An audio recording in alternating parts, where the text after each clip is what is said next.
Бірінші сериядағы оқиғалардан соң Дженнифер Уолтерс жаңалық беттерінен танымал болып, оған әйел халық деген лақап беріледі. Сөйтіп мақтау мен абыройға ісінген Дженни бүкіл ұжымдас заңгерлеріне жаңа супер мүмкіндігін жуып береді. Дженни өзінің көмекшісі Никки Рамоспен тырқылдап отырғанда, бастығы келіп соттың көпке отырғанын айтады. Оның себебі бәсекелес JLK&H мекемесі Дженнидің сот өкілдерін Титанияның шабуылынан аман алып қалуын ақылдасып жасалған әрекетке теңеген екен. Ал түсініп көріңдер.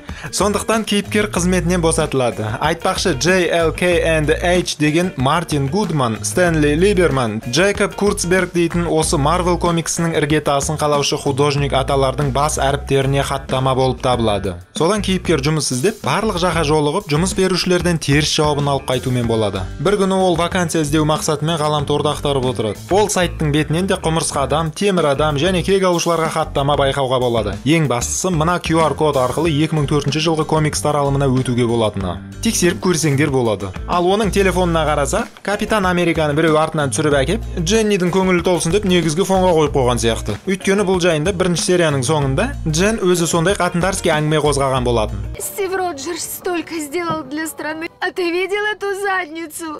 Жалпы басқа да фильмдерде соның көбін әлдағандай қылып, назарды сол жерге бөлетін сәттер көп деп кездеседі. Жарайды, құрсын, сюжетке келетін болсақ, Дженнифер отбасымен үй шаруасына көмектесіп, өзіне қояр орын таппай, үй жиһаздарын көтеріп, соларға қояр орын тауып жүрумен айналысады. Кейде машинаға домкрат болып, туыстарының жұмысын жеңілдетеді. Күндердің бірінде мен не үшін шығарып жіберді екен, барлығын дұрыс орындадым ғой, бекер заңгер маманын бітіріппін деп өкініші ішін өртеп отырғанда, әлгі апелляция берген фирманың бастығы Холден Холлиуэй келіп, Дженниферге өзінің фирмасына кіруді ұсынады. Біле білсек, бағана JLK&H фирмасындағы H әрпі айтылмай қалып еді ғой. Сол осы Холлиуэй деген фамилияның бас әрпі болып саналады. Холлиуэй Дженнифердің халыққа айналғанын байқап, оны өзінің қарамағына қарату үшін әдейі бұрынғы жұмысынан себепсіз шығарған екен. Солай қараптан қарап, кейіпкердің алдынан жарқ етіп жұмыс пайда болады. Есесіне Дженни бұрынғы көмекшісі Никки Рамосты да қасына қоюын сұрап, Холлиуэйден оң жауап естиді. Дүйсенбіден бастап Дженнифер жұмысқа кіріседі. Алдынан Холлиуэй шығып, оны халық кейпінде жүруін сұрайды да, жаңадан ашылған бөлімшеге оны бастық қылып қояды. Ал басқа ұсынылған үміткерлерге өтірік сылтауларын айтып, оларды міндетінен босатады. Сөйтіп Холлиуэй жұмыс шартын айта бастайды. Ол былай: бұл мекеме түрлі супер мүмкіндіктердің иесі атанған кейіпкерлердің сотына бір мықты адвокат керек екен. Сол қорғаушыға дөп түсіп отырған үміткер ол Дженнифер Уолтерс. Алайда Дженнифер өзінің клиенті қатаң бақылауда жатқан Эмиль Блонски екенін білгенде, Дженнидің түрі қайтыс болып кетеді. Эмиль Блонски деген кім дейтін сұраққа, алдағы уақыттарда 2008 жылы шыққан Адам айтқысыз халық фильмін жалпақ тілде айтып жауабын беріп қалармын. Ал қысқаша айтатын болсақ, ол мерзость, яғни Джек Сүрін дейтін лақап атпен танылған Брюс Беннердің бірден-бір жауы болып табылады. Сол үшін Эмиль Блонски Дженниферді өзі таңдап, оның қорғаушысы болуына қол қойған.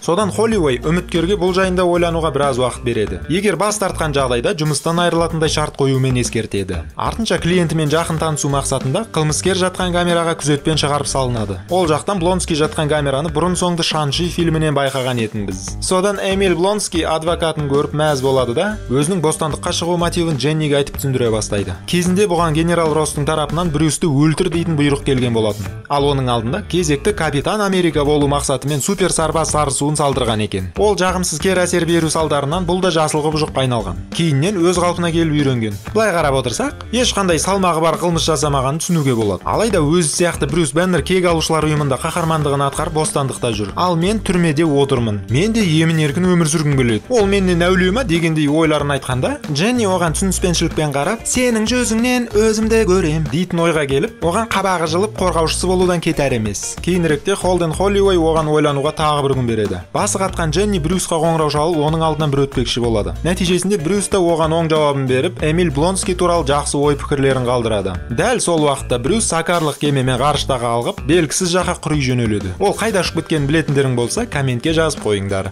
Содан Дженни өз шешімінің бетон екеніне көз жетіп, Холлиуэйге хабарын беріп, сотты 100% жеңіп шығатынмен уәде етеді. Ал дәл осы кезде кинозаңдылық дейтін құбылыс келе қалып, кейіпкерге қатысы бар жаңалық дәл уақытысында шырқалып жатады. Қойдан да жуас деп отырған Эмиль Блонски Джек Сүрінға айналып, Вонгпен жекпе-жекке шығып төбелесіп жатады. Мәсаған, мақтаған қыз тойда өсіреді деген осы дейді да, екінші серия осы жерден бітіп қалады.